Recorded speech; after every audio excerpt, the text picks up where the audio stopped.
Hi everyone, in this video I am going to explain basic hello world example in Hibernate.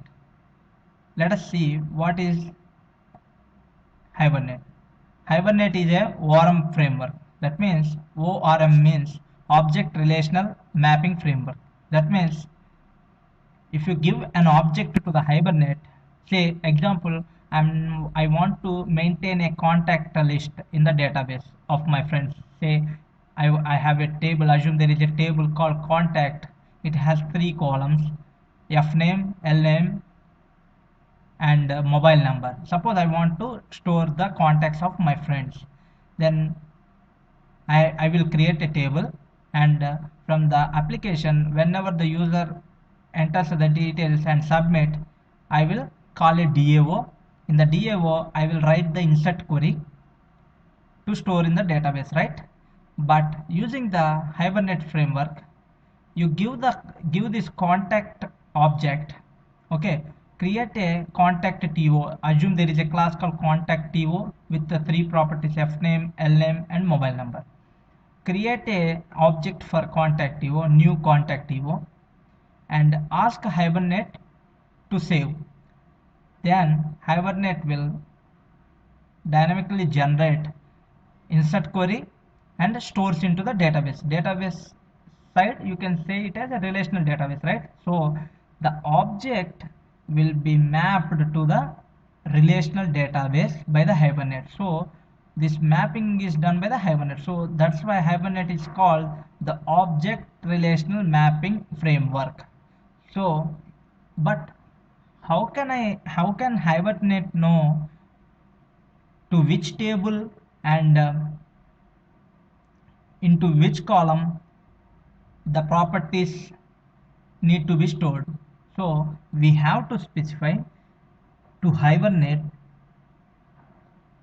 hey Hibernate, this is the database I am going to use, this is the username, this is the password of the database, and give the properties in a configuration file. That file is called Hibernate configuration file.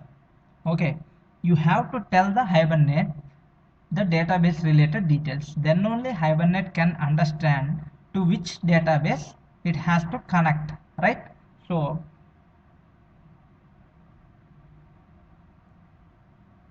to save the time, I have created the configuration file.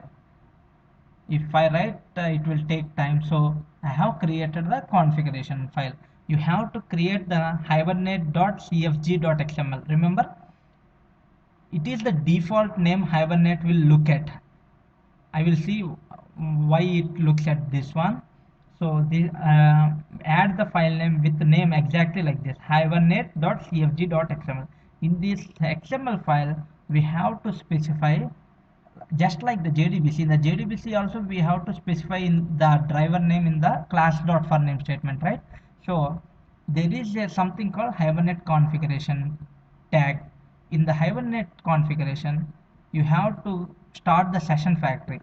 For the session factory, these properties are required. See, session factory is like a factory for obtaining the connection, something like that. Okay, we are not going to details about what is session factory and all those things. Session, from the session factory, we will get the session object. In the Hibernate, using the session object, we can save the object or update the object. So first we have to create the tell this database related in the session factory XML tag. So what is that we are just like the database JDBC, we have to tell the driver. So since I am trying to connect to the Oracle database, you have to say oracle.jdbc.oracle driver, and then I have to specify the URL for the database and username and password. Let us not concentrate on these things, but copy paste this. I will give the source code, and for now understand, see, this dialect also depends on the database. See, the SQL, if you take the join syntax, or some syntax will be different from database to database. So you have to tell the Hibernate which dialect you are using. this dialect for Oracle, the dialect name is Oracle dialect. Okay, so this XML file informs the Hibernate about the database related details. So the driver class name, the URL, the username and the password. Okay, this is the way to inform the Hibernate about the database details. In this example, I'm trying to create a contact. So before going to details, download the jar files which are required for the Hibernate. So go to these two links and download these two zip files into your system.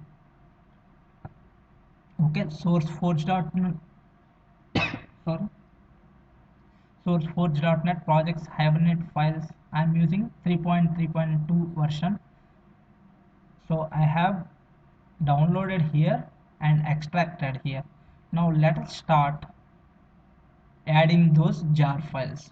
So after downloading, extract those two zip files. Now we have to add the required Hibernate related jar files to run this example.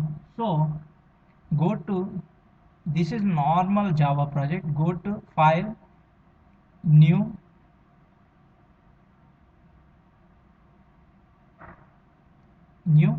Java project, give some name. That's it. That's what I have done. I have created a package and I have written a contact to. It has, I will explain this in small in a short time.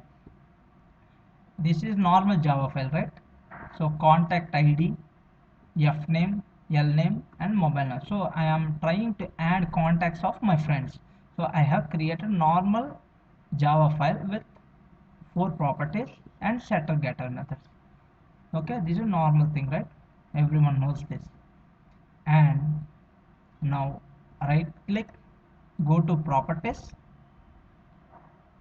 If you are new to Hibernate, it will be little difficult to remember the jar files, but once you do some examples it will become easy. Go to Java build path, because we are going to add around 8 to 10 jar files, so we will see all those things. Go to Java build path, add external jars, go to the place where you have downloaded the zip files you have extracted, right? First go to Hibernate distribution, then this is the important jar for Hibernate. It doesn't mean that the remaining jars I am going to add are not important, but this is the major jar file in which all the Hibernate related classes will be present. So add this Hibernate 3 jar, then we are going to add around 10 jars, I think. Okay, then go to lib, go to required, add everything. These are the required jars, and go to bytecode, go to cglib. This jar file will be used by the Hibernate internally. So add this cglib, go again to the place where you have downloaded, go to annotations and add this Hibernate annotations jar file. Then go to lib, add this SLF for J API, sorry, this EJB3 persistence and common annotations. Okay, add this EJB3 persistence and common annotations. Go to test, add this SLF for J, log for J and this log for J. Open, and finally we have to add OJDBC.jar, because we are connecting to the Oracle database. You have to add that one. So I have already that file available in my system. Go to see all software Java, add the OJDBC. So 3, 4, 5, 6, 7, 8, 9, 10, 11, 12, 13, 14, around 14 jars we have added. If we miss anything at the run, if we get any exception, then we will add any missing jars. But these are the jar files required. Click OK. Okay, now what we have said, you have to create an object for contact to class and then ask Hibernate to save it. Then Hibernate will generate a query, insert query at the runtime and inserts the record into the database. So if you see, so but to tell the Hibernate that this this is a this is the class that need to be mapped to a table, we have to tell that this contacts to should be mapped to a database table. You have to say annotate the class with, we are using Hibernate annotations. If you are, there is another way you can specify this information in XML files, hbm.xml, but in this example I am covering the annotations. So what do you say? Annotate the class with @entity. Click Control space and add, remember don't add the an entity from the annotations, hibernate.annotations. Use this java x.persistence.entity. So remember, in Hibernate, if you want to save or update or any operation, we have to specify the annotate the class with @entity. Then this class will be mapped to the table. So we have to specify the class as entity, and every table should have a primary key, right? So this contact ID I specified it as primary key. You have to use @ID to specify that this property is the primary key, means this thing should be mapped to a primary key in the table. So if you don't specify, there is another annotation called @table. If you don't use this, by default, if you ask Hibernate to save the object of context TO, it will store the object in the contact TO table. So this class will be mapped to the exactly the this will be taken as the table name. If you don't specify the @table annotation, this will be taken as the table to which this class has to be saved. Means if you trying to save this object, it will assume that it has to save into the table called context table. So if you don't specify any other information, by default it will try to save this object, the property fname, into the column fname of the context table. It will map this property into the context table. It maps the mobile with the same column name. It will try to save this property value mobile number into a column called mobile, because since you did not specify any details, by default there is something called @column annotation. If you don't specify this, by default the property name and column name will be treated as same. Okay, so what we have done, just see @entity. If you want to map a class or inform the Hibernate, you have to annotate with @entity. Remove the remember that you have to use the entity class from the java persistence. The advantage of this is, if you in the future, if you go to another framework, then this class need not be modified. Suppose, because these are called JPA annotation, these will be supported by different ORM frameworks. Hibernate is one ORM framework. There are many frameworks like Toplink and IBATIS, and even I don't have much idea on that. But if you use these annotations, the advantage is when you migrate in the future to another ORM framework, you need not change the class, because this same annotation will be supported by different ORM frameworks. So that is the purpose. You have to use the entity from the java x.persistence package. Then you have to, it is mandatory that you have to specify the primary key. So to designate this property as a primary key, you have to specify @id. Okay, now we will go to here. So I want to save this contact, right? So create a contact object, set the contact ID as 1, first name as Venkat, last name as Kumar, and mobile number, give the mobile number. Here comes the Hibernate code.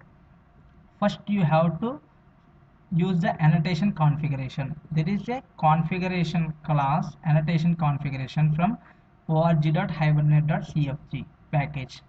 So you have to create an instance of the configuration, and you have to specify the classes using add annotated class. So if you have multiple classes, right now we are,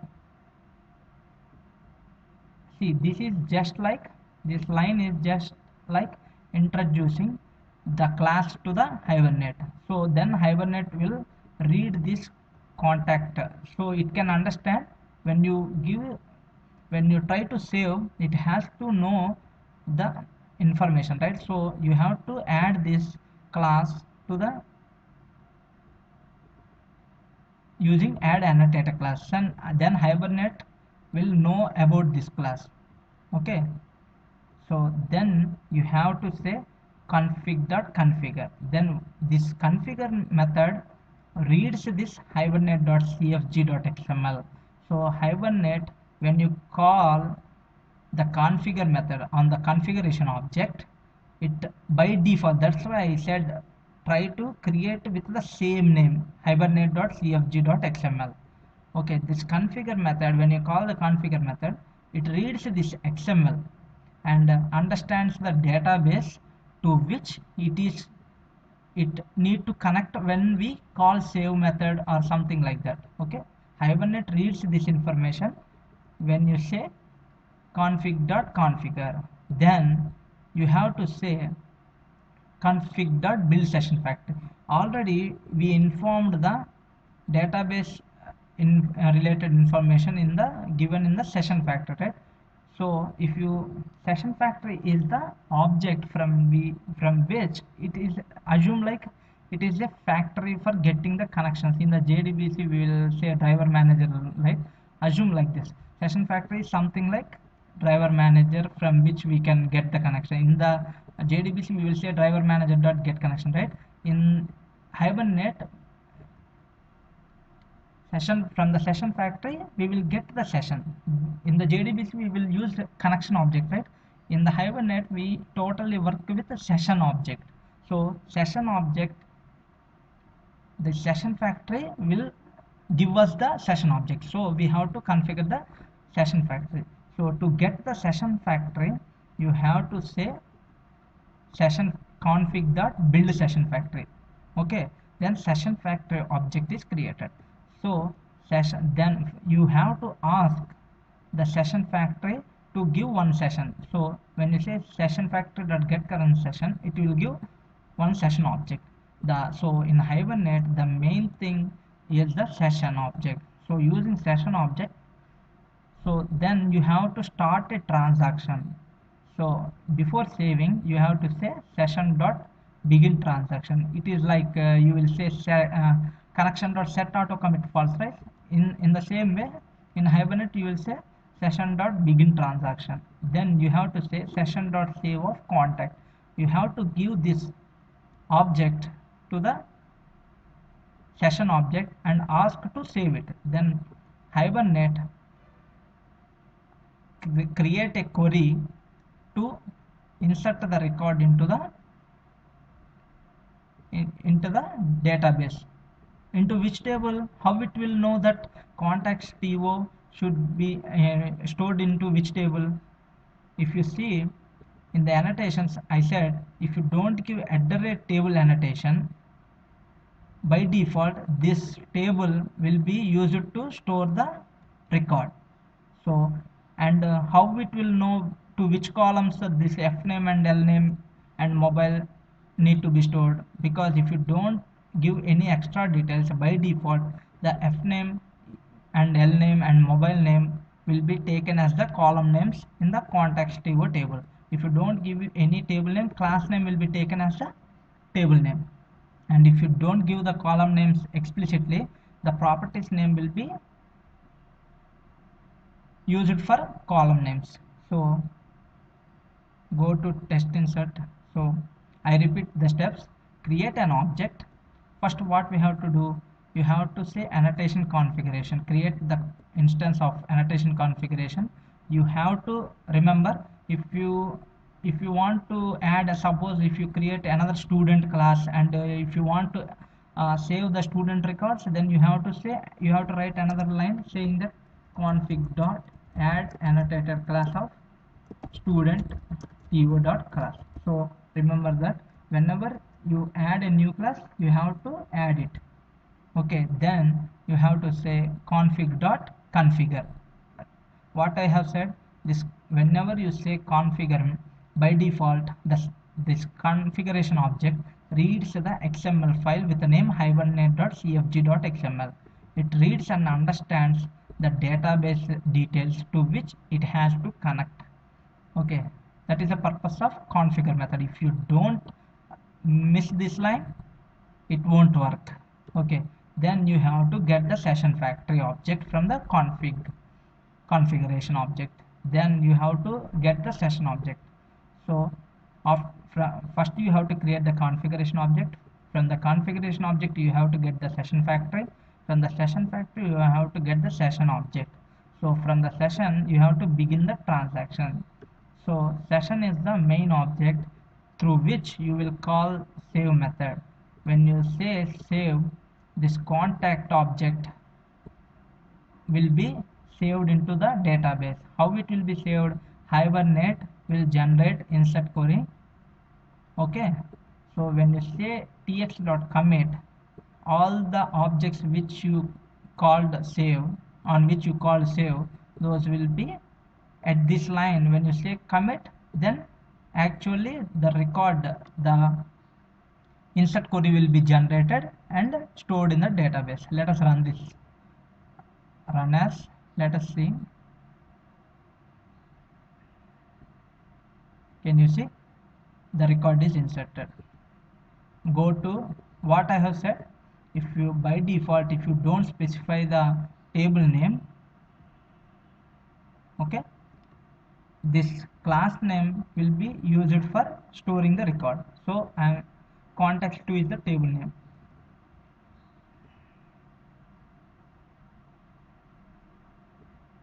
Did I change anything?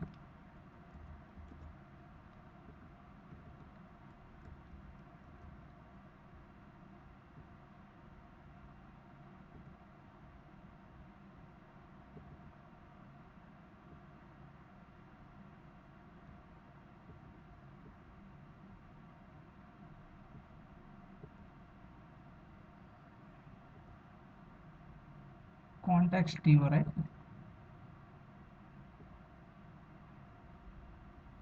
See, already there is a record.